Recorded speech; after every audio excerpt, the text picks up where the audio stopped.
রাজ্যে যে ইস্যুটা খুব জ্বালাময় ইস্যু ছিল সেটা হচ্ছে কর্মসংস্থান, যুবক যুবতীদের কর্মসংস্থান। সেটা নিয়ে বারবার আলোচনা হয়েছে, বছরের পর বছর, মাসের পর মাস বারবার বলা হয়েছে যে এবার কর্মসংস্থান হবে, বিপুল পরিমাণ কর্মসংস্থান হবে। কিন্তু সেই কর্মসংস্থানটা কোথায়? কর্মসংস্থানের জন্য জমি নেওয়া হচ্ছে, তাহলে সেই জমিটা গেল কোথায়? ভুতুরে কোনো ঘটনা ঘটছে নাকি যে জমি নেওয়া হচ্ছে, কর্মসংস্থানের কথা বলা হচ্ছে, শিল্পের কথা বলা হচ্ছে, কিন্তু জমিটার কোনো হদিশ পাওয়া যাচ্ছে না? স্থানীয় যারা যুবক যুবতী রয়েছেন তারা কোনো রকম কোনো কর্মসংস্থানের মুখে দেখতে পাচ্ছেন না। এরকম একাধিক অভিযোগ, এই অভিযোগগুলো আমরা করছি না, বিজেপি নেতা অভিজিৎ দাস তিনি অভিযোগ করেছেন এবং সেই অভিযোগের ভিত্তিতে তিনি থানায় গিয়েওছেন, সেই ডকুমেন্টসও আমাদের কাছে রয়েছে। তিনি কি বলছেন? তিনি বলছেন যে একাধিক জমি নেওয়া হয়েছে, জলাশয় নেওয়া হয়েছে, সেগুলোকে অবৈধভাবে বুঝিয়ে দেওয়া হয়েছে। আর সেগুলো কেন নেওয়া হয়েছিল? শিল্পের জন্য। তাতে শিল্প হবে, কর্মসংস্থান হবে, স্থানীয় বেকার যুবক যুবতীরা কাজ পাবেন।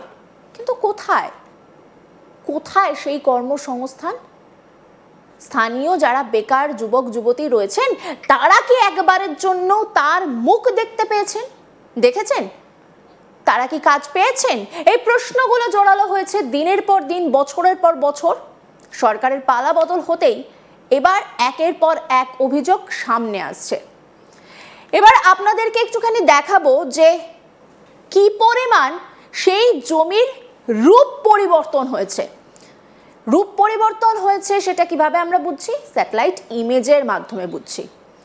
সেই ইমেজটা একবার ছোট করে আপনাদেরকে দেখাই, তারপরে অভিজিৎ দাস তিনি কি অভিযোগ করেছেন তার ডকুমেন্টস আমাদের কাছে রয়েছে। তিনি যে ডকুমেন্টস পাঠিয়েছেন সেই ডকুমেন্টস আমাদের কাছে রয়েছে। তিনি যে থানায় অভিযোগ করেছেন তার ডকুমেন্টস আমাদের কাছে রয়েছে। সেই সমস্ত কিছু বিস্তারিত দেব, জানাবো আপনাদেরকে। আর খানিকক্ষণের মধ্যেই তিনি আমাদের সঙ্গে যোগাযোগ করবেন, তার সঙ্গে আমরা যোগাযোগ করবার চেষ্টা করছি। তিনি যোগ দিয়ে তার মুখ থেকে গোটা বিস্তারিত তথ্যও জেনে নেব। একবার স্যাটেলাইট ইমেজটা দেখাই আপনাদেরকে।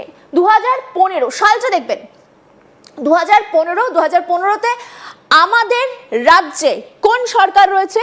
তৃণমূল সরকার রয়েছে, আমরা প্রত্যেকেই জানি।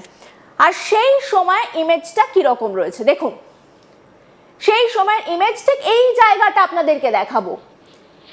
দেখতেই পাচ্ছেন পাশে প্রচুর জনবসতি রয়েছে, কিন্তু এই যে মাঝখানের যে অংশটা সেটা কিন্তু মোটের ওপর ফাঁকা। জলাশয় রয়েছে, খানিকটা মাঠের মতো জায়গা দেখতে পাচ্ছি, কিন্তু জায়গাটা যে ফাঁকা সেটা কিন্তু আমরা স্পষ্টত বুঝতে পারছি। সালটা আবারও আপনাদেরকে বলছি 2015। এবার 2018তে নজর রাখবো। দেখুন সালটা 2018, এই সেই জায়গা। খানিকটা সময় আগে আপনাদেরকে দেখিয়েছি সেই জায়গাটা। 2015 ছবিটা আরো একবার দেখাচ্ছি। এখানে জলাশয় দেখা যাচ্ছে। 2018তে কোনো রকম আমরা কোনো জলাশয়ের আর নাম নিশানও দেখতে পাচ্ছি না। পুরো জায়গাটাই যে ভরাট হয়ে গেছে সেটা কিন্তু বোঝাই যাচ্ছে। 2022-এ এবার একটু নজর রাখি। দেখুন পুরো জায়গাটা আস্তে আস্তে সবুজে ভরে উঠছে, কিন্তু জলাশয়গুলো গেল কোথায়? যে জলাশয়গুলো আমরা 2015তে দেখতে পাচ্ছিলাম, আপনাদেরকে আবারও দেখাচ্ছি সেই 2015 ছবিটা। যে জলাশয়ের ছবিটা আমরা 2015তে দেখতে পাচ্ছি, 15 সালেতেও, সেই ছবিটা কেন 2018 বা 2022-এ দেখতে পাচ্ছি না? এই প্রশ্নটা নিশ্চয়ই আপনাদের মনেও জাগছে। এরপরে 2023-এর ছবিটা দেখুন। 2023-এর ছবি আপনাদেরকে দেখাচ্ছি। 2023-এ যে ছবিটা আমরা দেখতে পাচ্ছি সেই ছবিটাতে দেখা যাচ্ছে যে জলাশয়ের জায়গাটা বুঝিয়ে দেওয়া হয়েছে সেখানে কোনো রকম কাজ হচ্ছে। মাঝখানটা খানিকটা সবুজ অংশ রয়েছে এবং এই যে জায়গাটা দেখতেই পাচ্ছেন কোনো একটা কাজ হচ্ছে, এবং ওপরে রয়েছে সৃজন রবি লজিস্টিক্স পার্ক। জায়গাটার নাম দেখতে পাচ্ছেন। 2023-24-এর পরিবর্তনটা আরো বেশি নজর কাড়বে আপনাদের। দেখুন 2024-এর যে জায়গাটাতে আমরা দেখতে পাচ্ছিলাম কোনো রকম কাজ হচ্ছে, সেখানে দেখতেই পাচ্ছেন যে বেশ কিছু বিল্ডিং মাথা উঁচু করে দাঁড়িয়ে আছে, সেটা কিন্তু বোঝা যাচ্ছে। যে জলাশয়ের ছবিগুলো দেখা গেছিল, সেই জলাশয়গুলো একেবারে হাওয়া হয়ে গেছে বলা যেতে পারে।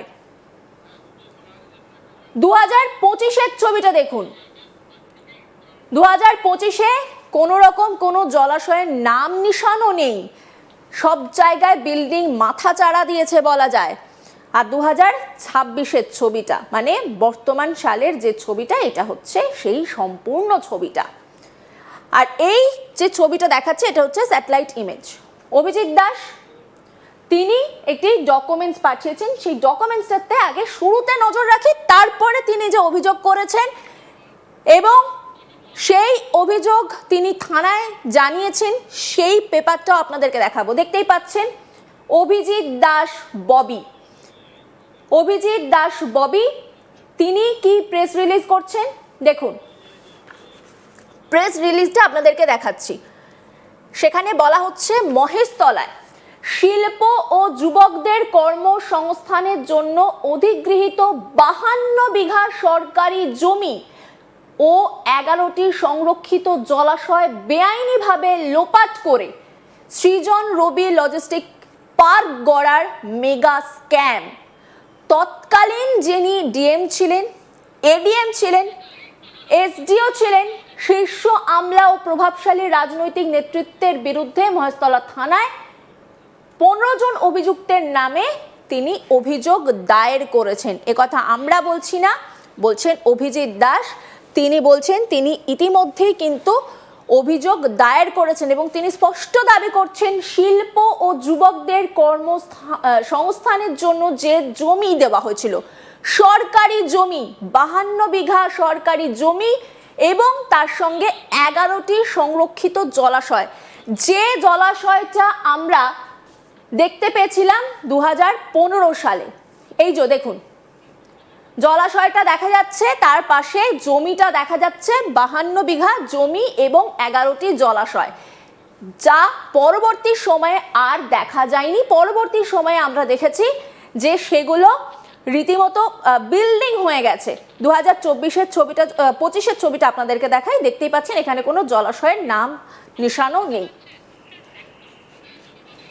দেখুন, শিল্পটা এবং যুবকদের কর্মসংস্থানের জন্য কিন্তু যে জমি দেওয়া হয়েছিল, সেই জমির কোনো রকম কোনো নিশান কিন্তু আর পাওয়া গেল না এবং সেখানে স্পষ্ট